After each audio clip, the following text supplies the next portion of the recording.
jadi kota yang dilaknat sama Allah.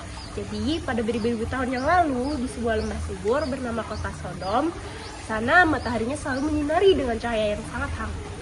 Tetapi para penduduknya memiliki hati yang sekeras batu dan sedingin malam yang mencekam.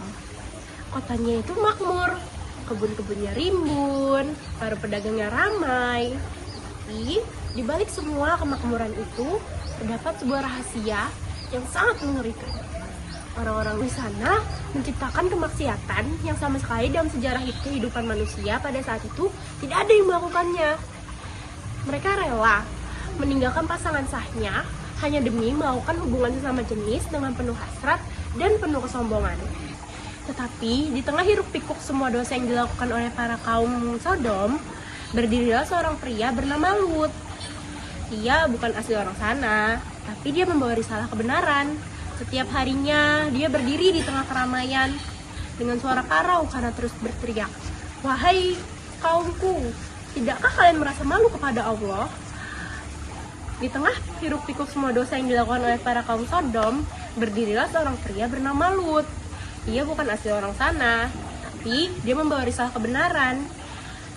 Dengan dia selalu berdiri di tengah kerumunan para kaum Sodom dengan suara parau karena dia terus berteriak, "Wahai kaumku, tidakkah kalian merasa malu kepada Allah? Mengapa kalian melakukan kekejian yang sama sekali orang pun di dunia ini belum ada yang melakukannya?" Dan kalian tahu nggak jawaban dari para kaum Sodom? Mereka menjawabnya tanpa penyesalan. Mereka malah tertawa terbahak-bahak, yang mana itu memenuhi seluruh orang di kota itu. Usir Lut dan pengikutnya di kota ini. Ancam mereka. Lut sendiri tidak ada merasa ketenangan di rumahnya karena istrinya sendiri. Istrinya rela membocorkan setiap langkah yang dilakukan oleh Lut kepada para kaum Sodom hanya demi sebuah imbalan dunia. Hingga pada suatu sore, langit berubah menjadi warna jingga keanehan. Dan pada saat itu juga, 3 pria muda yang tampan datang ke kota, yang mana itu adalah malaikat yang diutus oleh Allah. Nah, bertamulah 3 orang pemuda itu ke rumah Lut. Lut tidak merasa senang, dia malah merasa takut dan dadanya terasa sesak karena ia takut para penduduknya akan mengetahuinya dan melakukan hal keji. Dan benar saja, berita itu sudah menyebar seperti api di padang pasir yang kering. Dan benar saja, yang menyebarkannya adalah istrinya sendiri. Jap, rumah Lut sudah dikepung. Teriakan demi teriakan menuntut agar tamu-tamu tersebut diserahkan ke mereka. Lut berdiri di depan pintu. Badannya bergetar hebat akibat menahan massa yang sangat banyak itu. Ia rela menawarkan putri-putrinya untuk dinikahi secara sah agar mereka meninggalkan dosa itu. Namun, mereka malah berteriak, "Kamu tahu apa yang kami inginkan, Lut?" Di titik nadir itu, salah satu tamu berkata dengan suara lantang, "Wahai Lut, kami adalah utusan Tuhanmu. Dan sesungguhnya mereka tidak akan ada yang bisa menjangkaumu," ujarnya. Seketika, mereka menyapu pandangan kaum Sodom, yang membuat para kaum Sodom panik karena mereka tiba-tiba buta secara mendadak dan mulai meraba-raba. Lalu Lut diperintahkan pergi pada saat malam menyelimuti bumi. "Pergilah kamu bersama keluargamu dan jangan ada seorang pun yang melihat ke arah belakang." Lut melangkah pergi, membawa sisa-sisa orang beriman dari kota itu. Dan benar saja, pada saat fajar menyingsing, istri Lut yang tertinggal melihat ke arah belakang dan mendengar suara-suara yang gaduh. Di titik itu juga, di langit Sodom terdengar suara yang menggelegar. Bumi Sodom diangkat setinggi-tingginya ke angkasa lalu diputar balikan. Langit Sodom dihujani dengan belerang yang panas dan bertanda. Dalam kedipan mata, sekedip saja, bumi Sodom sudah terendam, tertimbun di dalam tanah, menyisakan kebisuan yang mencekam, menjadikan kita tahu bahwa moral manusia pada saat itu sudah hilang. Kira-kira siapa sih manusia pertama yang ada di bumi ini? Oh iya ya, siapa kira-kira? Jadi penasaran deh ceritanya kayak gimana?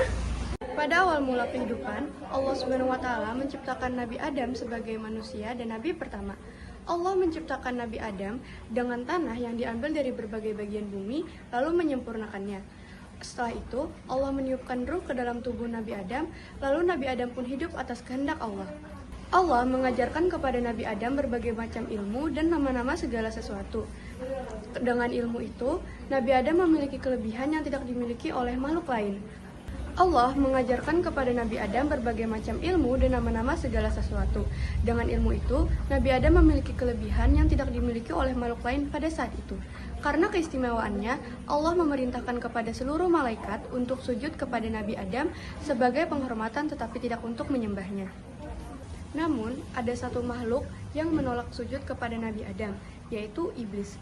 Ia merasa dirinya lebih mulia karena diciptakan oleh api bukan dari tanah. Karena kesombongannya itu, Allah mengusir iblis dari surga dan menjadi musuh terberat bagi umat manusia sampai hari kiamat. Setelah itu, Allah menciptakan Hawa sebagai pendamping Nabi Adam. Nabi Adam dan Hawa pun tinggal di surga dengan penuh kenikmatan dan boleh melakukan segala sesuatu, kecuali mendekati satu pohon yang telah dilarang oleh Allah.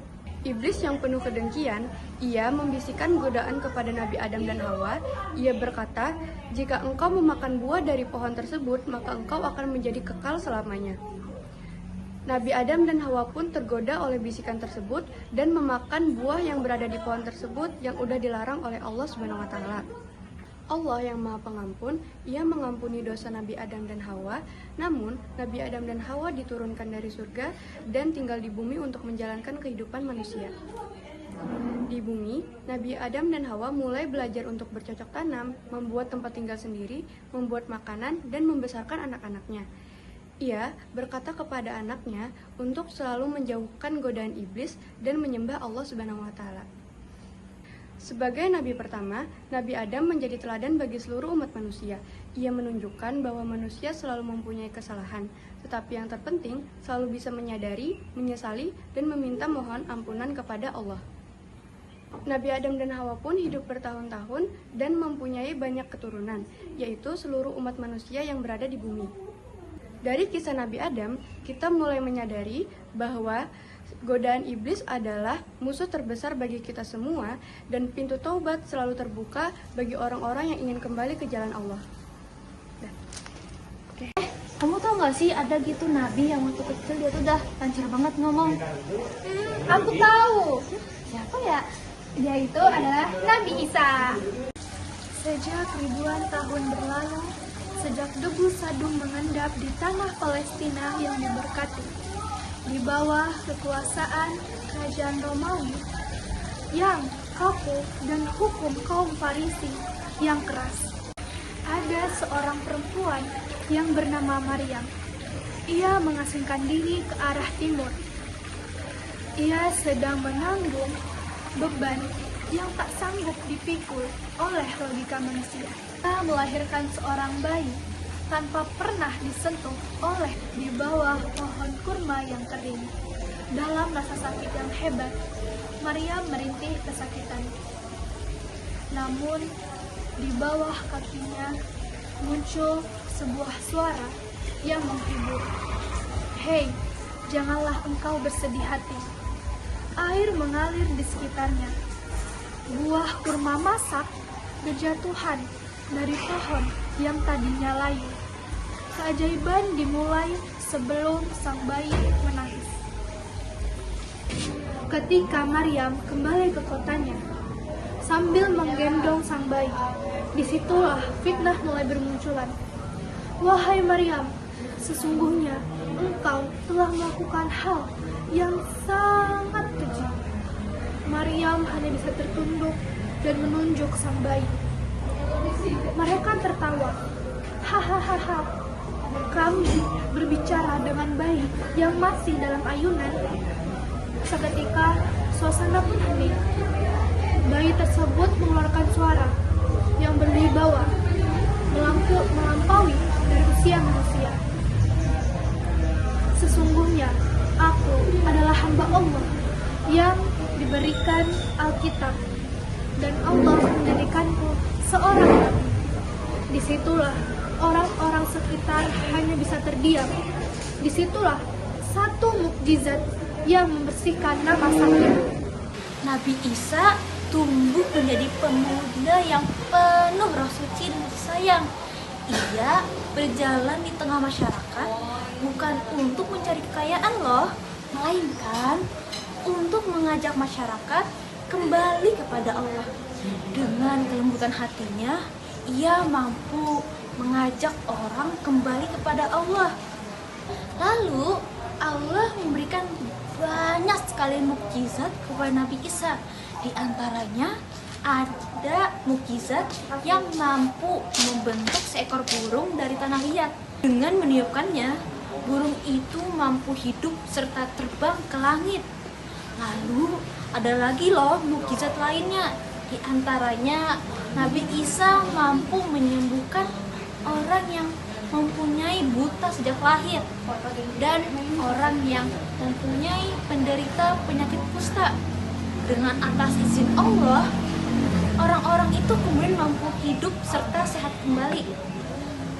Namun, semakin banyak orang yang mengikuti ajaran Nabi Isa, semakin banyak pula loh rasa iri terhadap Nabi Isa. Lalu mereka merencanakan pengkhianatan penangkapan kepada Nabi Isa. Jadi, pada suatu malam, Nabi Isa dikepung oleh para tentara.